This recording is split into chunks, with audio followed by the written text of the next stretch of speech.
Langsung gitu Bapak.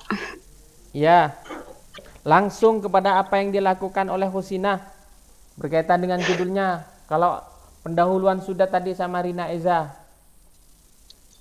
Gitu Bapak.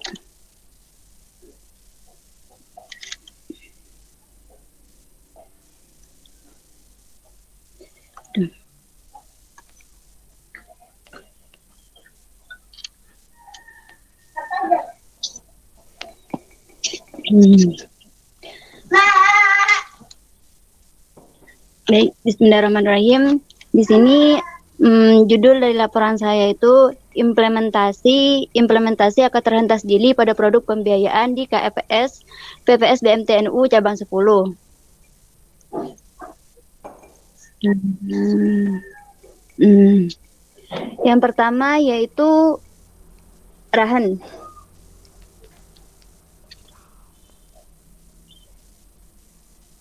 Hmm.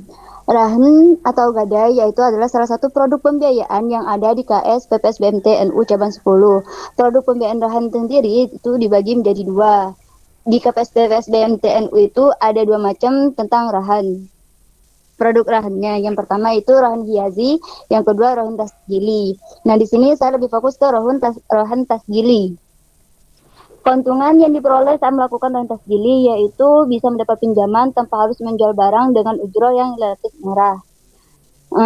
Ketentuan yang berlaku di KS PPS BMT NU cabang 10 saat melakukan pembiayaan Rahan. Yang pertama yaitu menyerahkan barang jaminan ya dan akan ditaksir oleh pihak BMT. Yang kedua yaitu pinjaman yang diberikan adalah 80% dari nilai jaminan. Jadi 80% di sini adalah 80% dari nilai yang sudah ditaksir oleh pihak BMT. Yang ketiga yaitu kerusakan yang bersifat alamiah bukan tanggung jawab BMT. Yang keempat, setelah pinjaman jatuh tempo dan belum juga dilunasi dalam kurun waktu 15 hari dengan sepengetahuan anggota, maka barang akan dijual oleh pihak BMT untuk melunasi hutangnya. Jika ada lebihnya dari barang yang dijual tersebut, maka lebihnya tersebut akan dikembalikan kepada pihak anggota. Jenis-jenis jaminan. Jenis-jenis jaminan yang dapat diterima sebagai jaminan pembiayaan di KS PPS BMTNU cabang 10 itu berupa tanah atau bangunan, surat berharga, kendaraan bermotor, logam mulia, dan perhiasan. Selanjutnya yaitu syarat pembiayaan lahan.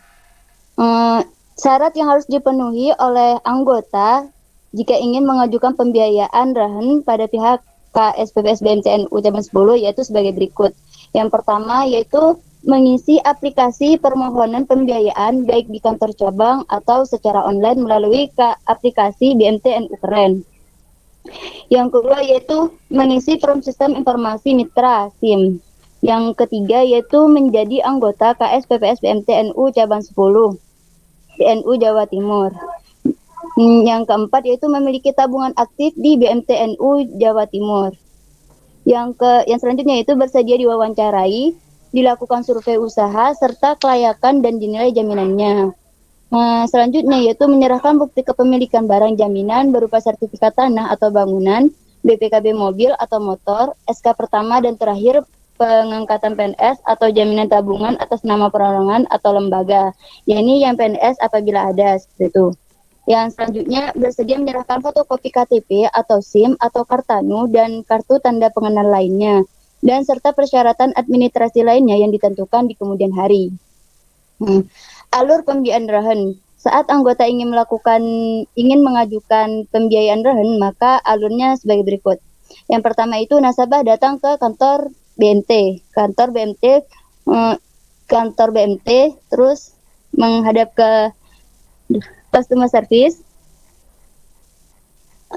Di sini mengutarakan maksud dan tujuannya. Setelah mengutarakan maksud dan tujuannya, maka dari customer service di sini akan menyerahkan formulir pendaftaran. Formulir pendaftaran akan diberikan kepada calon anggota, calon nasabah karena di sini apabila nasabah tersebut belum pernah menjadi anggota, masih baru, maka dia harus mendaftar menjadi anggota terlebih dahulu.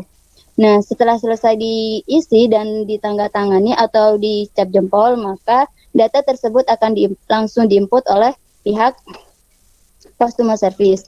Setelah diinput, maka formulir tersebut akan diserahkan ke pihak BMT. Mungkin pihak BMT ini kepala cabangnya, Bapak. Nah, di sini saat dokumen berada di kepala cabang ini, maka ini tidak langsung disetujui, akan tetapi terlebih dahulu disurvei, jaminannya itu disurvei dan akan diwawancarai. Jika memang diterima, jika memang jaminannya masuk kategori pihak BMT, maka dan diterima dan sudah ditandatangani oleh kepala, maka data tersebut akan dikembalikan ke customer service. Nah, di kemudian hari, kalau nggak salah itu 2 hari kayaknya Bapak, akan dihubungi kembali oleh pihak BMT untuk datang ke kantor untuk pencairan dananya. Hmm. Biaya pencairan rahan itu Sudah, sendiri, lanjut itu, sudah saya baca itu. biaya angsuran.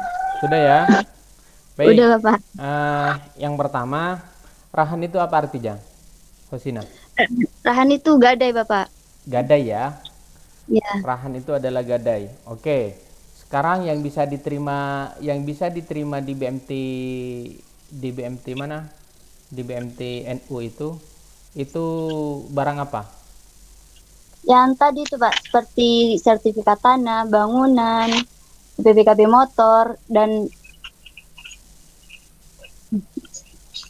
emas seperti itu Bapak. Emas ya. Nah, yang kedua, tadi Hosina mengatakan bahwa itu masih disurvei ya. Benar tadi Ya, survei. disurvei Bapak. Misalkan saya nih bawa emas 1 kilo, 1 kilo butuh duit apa namanya ke BMTNU. Itu masih disurvei juga. Kalau sepengetahuan saya, pernah saya tanya ke juru rahannya itu, katanya disurvei Bapak, disurvei usahanya. Karena ditakutkan nanti nggak bisa bayar seperti itu Bapak. Oh begitu. Hosina, tolong nanti diperjelas lagi ya. Jadi prakteknya yang saya alami itu Hosina. Jadi ketika kemudian saya menggadaikan emas itu nggak pernah disurvei. Iya Pak. Jangan senyum-senyum kamu ini, serius saya ini. Iya. Itu nggak pernah disurvei. Yang penting kemudian itu emasnya asli, KTP saya asli, jelas dan seterusnya, langsung cair. Ya. Itu ya. Saya Iya Bapak. mendengar tadi kemudian disurvei itu apa, kalau kemudian emas mau oke lah, mungkin kalau sertifikat tanah mungkin tanahnya di mana dan seterusnya kan gitu. Ya. Atau kemudian apalagi BPKB dan seterusnya. Itu diperjelas ya nanti ya di ini apa namanya. Di laporan Bapak. Nah, terus kemudian ini ada ujroh ya kan, Iya. berdasarkan materi yang diberikan oleh Kak Hufat selaku juru pembiayaan, ujroh atau fee transaksi akad bayi dan IMBT adalah sebesar, ini ada kaitannya dengan punyanya Hosina atau enggak ini? Ujrohnya itu ya Pak. Iya, kok nulisnya begitu? Ini kok IMBT?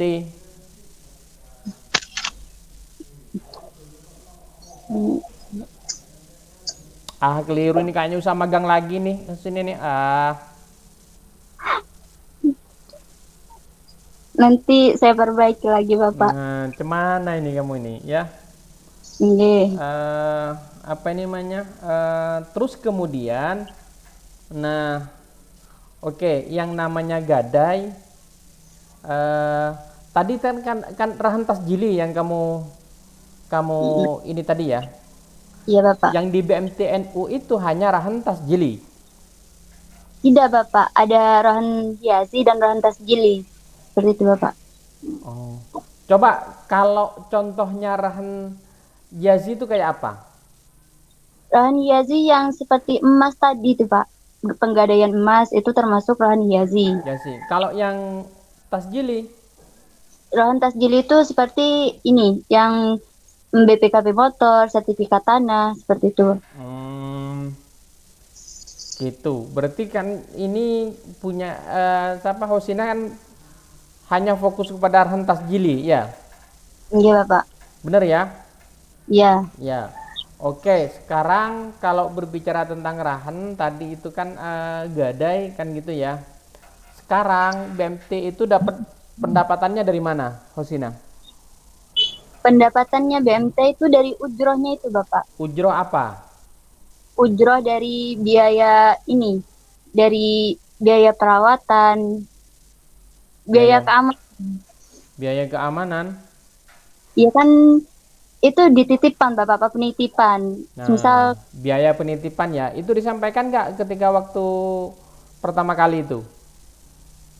Misalkan saya ke Hosina nih, ini Hosina, saya bawa BPKB, bla bla bla, oke dan seterusnya. Itu disampaikan nggak biaya biaya itu tadi, biaya pemeliharaan? biasanya langsung Bapak langsung dikatakan bahwa ujrohnya sekian seperti itu, Bapak. Nah, ujurnya langsung sekian gitu. Nah, Oh, iya iya iya iya. Oke, yang terakhir, Hosina, ini berkaitan dengan apa namanya? Ini tulisan kamu ini. Nanti ini diperbaiki termasuk kepada yang lain ya, diperbaiki disesuaikan dengan buku pedoman. Sudah dapat kan buku pedomannya? sudah, Bapak. Nah, disesuaikan dengan buku pedoman penomoran dan seterusnya ini. Terburu-buru itu Pak, pengen ujian. Hmm. Oke, iya. Gitu aja mungkin dulu Pak, apa namanya Pak Dikri dari saya. Siap, siap Pak Darujin. Ya, itu Mbak ya, Mbak Fasina, ada beberapa hal